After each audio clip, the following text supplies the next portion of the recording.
Let me ask you something. When was the last time your team felt energized walking into a Monday? When was the last time you did? If that question just made you go, oof, you're not alone. And you're definitely not off course. You're just at a critical crossroads. Let's talk about the elephant in the Zoom room. Burnout, disengagement, quiet quitting, all wrapped in a shiny wrapper called being fine. But let me tell you a quick story. I was coaching a founder last month. Let's call her Rachel. Her company had grown fast, tripled headcount, expanded into 2 new markets, got serious VC attention. On paper, everything looked golden. But on our call, she was pale, emotionally fried, and she said, "Allison, my team is showing up, but the lights are off. I think I broke something, and I don't know how to fix it." That hit me hard, because she didn't break anything. The system is breaking people. Not just employees, leaders too. We are living in a time where productivity has replaced purpose, and the bill for that trade-off is coming due. Gallup's 2025 Pulse report says 59% of global workers are either not engaged or worse, actively disengaged. China's lying flat trend is becoming global. Gen Z is more focused on balance than burnout. And mid-career pros, they're quietly looking for meaning or an exit. So what are we doing wrong? We've optimized efficiency but neglected energy. We've installed software to track time but haven't tracked trust. We forgot. A paycheck doesn't build culture. A ping doesn't replace presence. And wellness apps don't erase workplace wounds. But there's good news. I work with companies that are getting it right. Not because they have the biggest budgets, but because they make deliberate decisions about how they lead. Let me give you 3 culture-building moves you can make today. Action 1. Measure what actually matters. If your performance reviews only focus on output, you're missing the big picture. Top leaders today are adding energy audits. Quarterly check-ins that ask, what energizes you about your role?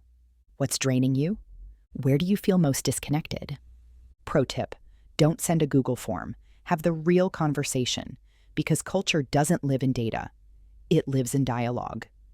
Action 2, integrate mental health into operational strategy. I'm not talking about yoga in the break room, though hey, if that's your thing, stretch it out. I mean building mental margin into your systems. No meeting Mondays. Mandatory offline lunch hours. Leaders modeling vulnerability, not invincibility. Want to double retention? Start normalizing rest instead of rewarding overwork. Action 3. Tie purpose to performance.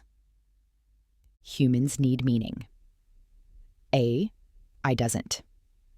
So if you want to keep people, not just tasks, make the mission matter.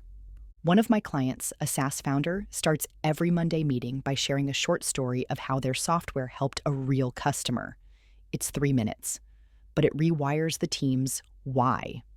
Because purpose isn't a plaque on the wall. It's the pulse of a company that refuses to run on autopilot. The deliberate leader's compass. Now, you know I love a good compass metaphor, because direction matters more than speed. So here's your compass checkpoint for today. Are you leading a workplace or building a place that works for real people? You don't need to be a therapist. You don't need to throw a talent show to improve morale. You just need to be human and let your team be human too. And that means pausing, listening, and course correcting before culture becomes an afterthought. If your workplace feels tired, it's not just the workload, it's the why load. Let's rebuild that. Be the leader who doesn't just demand more, but delivers meaning. Be the leader who creates a culture where people want to show up, not just have to.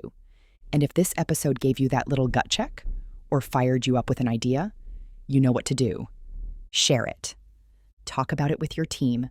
Start small, think big, and lead deliberately. Thank you for joining me today on The Deliberate Leaders.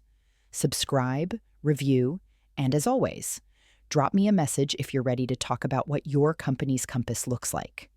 Until next time, keep leading with intention And don't forget, culture isn't a perk, it's a promise.